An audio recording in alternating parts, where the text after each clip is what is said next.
Hello, Father Dan here with another Ski Chair Chat. This time I'd like to talk about praying with the Gospels. So when I'm preparing a homily, I look at what's going on around the world and what can I connect this with. And we can do that same thing in our own lives. We can say, what's going on in my world right now that I can read this scripture passage. So this week's coming up is the sower went out to sow. As he sowed, some seed fell on the path. The birds ate it up. Some fell on rocky ground where it had little soil, and it was withered for lack of roots. Some seed fell among thorns, and the thorns grew up and choked it. But some seed fell on rich soil and produced fruit 160, 30-fold. Whoever has ears ought to hear.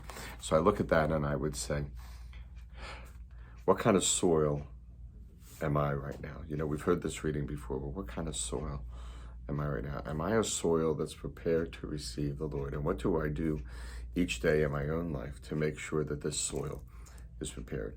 Do I get enough sleep? Do I eat the right things? Do I exercise? But also, do I spend time every day with God, just chatting with God, just talking with God, just connecting with God? That's the way I prepare this soil to make sure it's good. And this time when a lot of crops are growing, we can look at all the crops and say, okay, there's some crops that are doing really well, so they probably have good soil. And then other crops where you go, oh, not so and so well. Or even we see weeds coming up through sidewalks and different cracks in the driveway.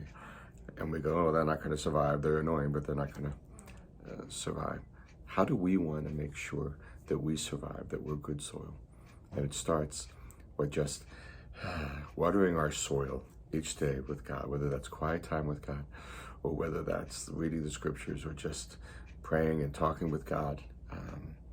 Just making sure we take a little bit of time, 5 minutes a day, as little as 5 minutes a day, taking care of this soil can make all the difference.